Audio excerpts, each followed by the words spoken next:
चाहे मोदी सरकार हो चाहे केजरीवाल सरकार हो, ये दोनों के दोनों मिले हुए हैं। आज दिल्ली के मजदूरों पर सबसे बड़ा शोषण हुआ जा रहा है। तो मजदूरों को ना तो न्यूनतम वेतन देंगे, ना ईएसआई देंगे, ना पीएफ देंगे, ना छुट्टी देंगे, ना बोनस देंगे। वो क्या हेरा फेरी करेंगे।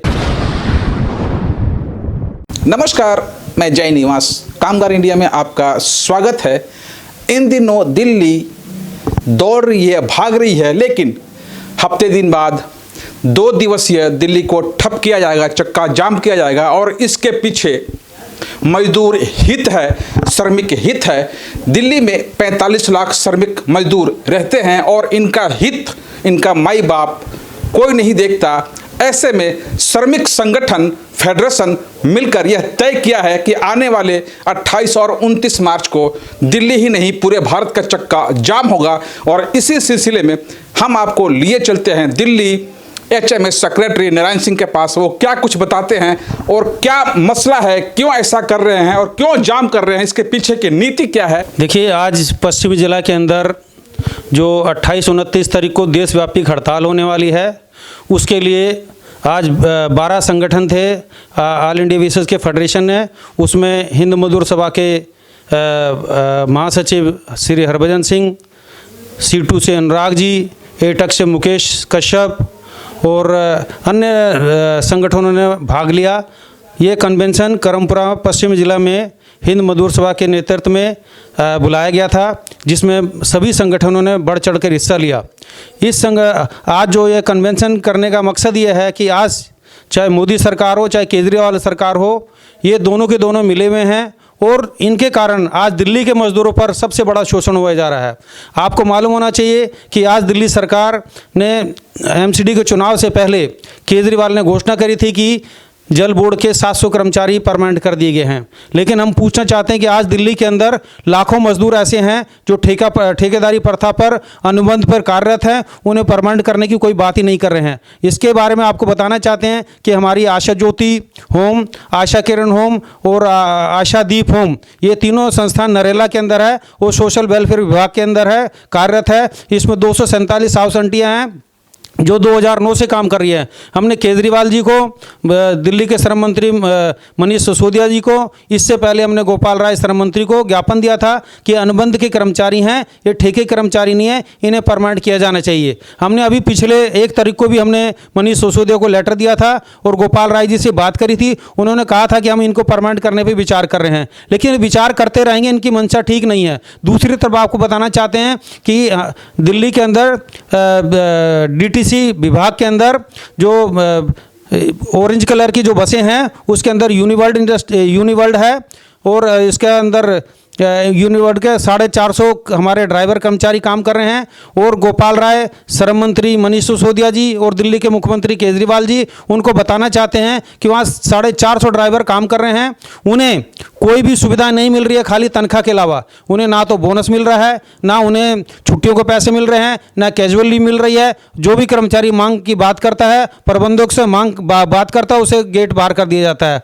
और दिल्ली सरकार के श्रम मंत्री से कहा था कि उन्होंने जो ठेकेदार हैं यूनिवर्ल्ड, उन्होंने कोई लाइसेंस भी नहीं ले रखा है। ये एक बहुत बड़ा मुद्दा है। ऐसे आपको बताना चाहते हैं कि दिल्ली के अंदर जो ठेकेदारी प्रथा के अंदर से ये जो नए नए ठेकेदार आते हैं, जेम्स के थ्रू ये आ रहे हैं, जेम्स के थ्रू अब ठेके पे आ रहे हैं। वो जो ठेकेदार हैं 0% पर अपना ठेका उठा लेते हैं। वो जब 0% पर ठेका उठाएंगे तो मजदूरों को ना तो न्यूनतम वेतन देंगे, ना ESI देंगे, ना PF देंगे, ना छुट्टी देंगे, ना बोनस देंगे। वो क्या हेरा फेरी करेंगे। ये दिल्ली सरकार, हम पूछना चाहते हैं दिल्ली सरकार से, जो जेम्स के थ्रू जो ठेके दिए जा रहे हैं वो 0% पे कौन सा ठेकेदार काम कर लेगा। लेकिन 0% पे ठेकेदारी प्रथा करा के दिल्ली सरकार भ्रष्टाचार खुद फैलाना चाहती है। हम कहते हैं कि ठेकेदार को अगर 10% 12% है उसको सर्विस चार्ज मिलेगा तो वो मजदूरों को न्यूनतम वेतन भी देगा, उन्हें हाजिरी कार्ड भी देगा, उन्हें बोनस भी देगा, उन्हें छुट्टी भी देगा। लेकिन केजरीवाल सरकार ने ऐसे यहाँ पर भ्रष्टाचार फैला रखा है कि आज मजदूरों को, एक तरफ तो ठेकेदार 0% में जब ठेका उठाएंगे तो मजदूरों को न्यूनतम वेतन,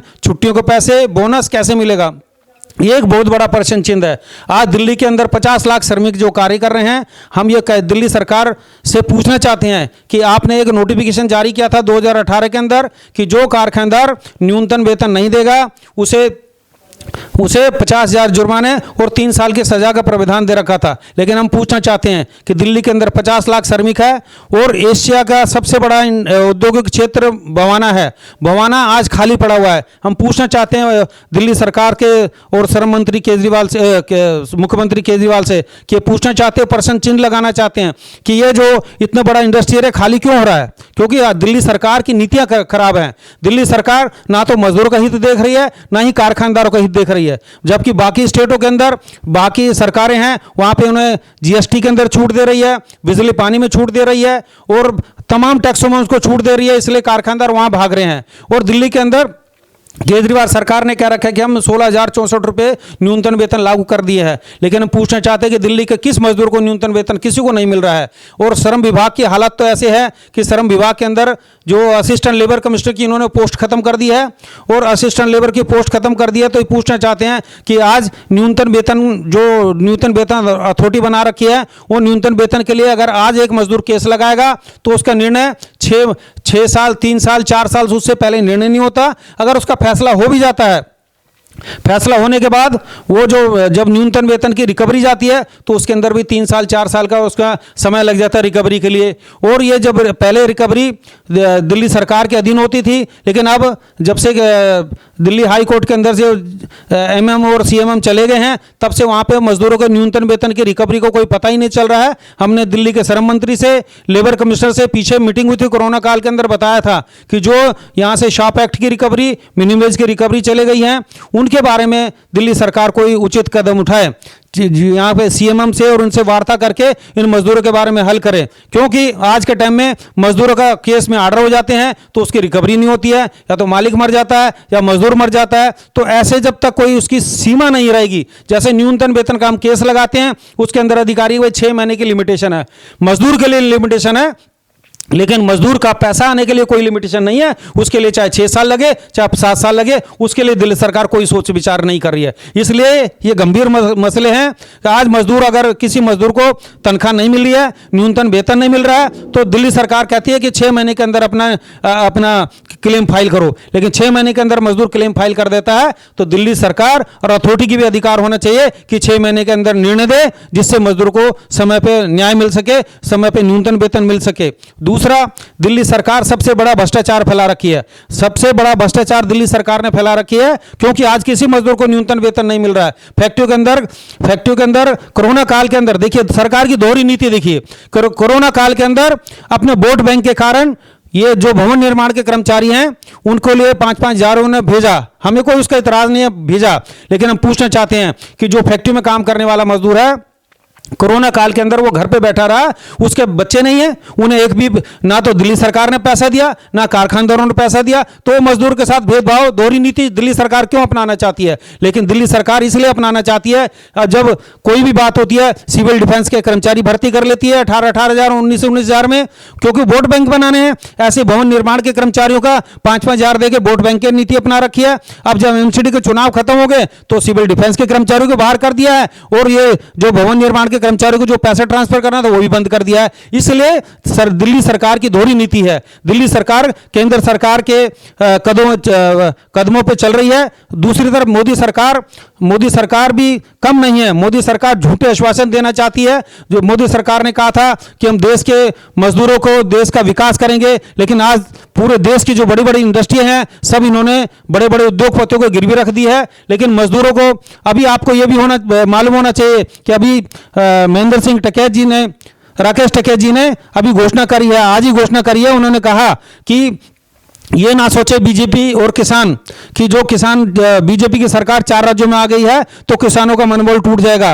वो किसान, राकेश टिकैत के नेतृत्व में किसान भी आंदोलन करेंगे, और जितने भी 12 संगठन हैं हमारे ऑल इंडिया फेडरेशन के, वो भी इकट्ठे होकर भारत सरकार को बताएंगे कि मजदूरों पर, किसानों पर अत्याचार करोगे तो एकजुट होकर सरकार को मुंह तोड़ जवाब देंगे। ये हमारे फेडरेशन की तरफ से भारत सरकार और दिल्ली सरकार को चेतावनी है।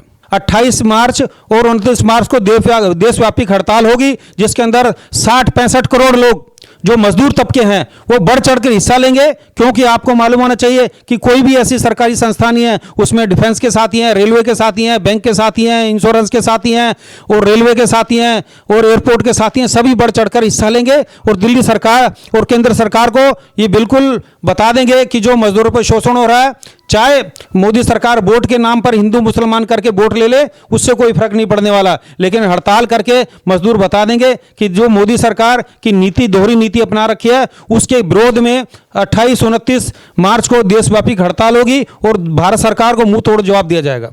तो आपने देखा नारायण सिंह जी ने एक स्वर में, एक सांस में इतने कुछ बातें कह गए, फैक्ट्री से संबंधित, अस्पताल से संबंधित, एयरपोर्ट से संबंधित, मजदूरों से संबंधित और सरकार, केंद्र और दिल्ली सरकार दोनों की नीतियों का भी खुलासा किया।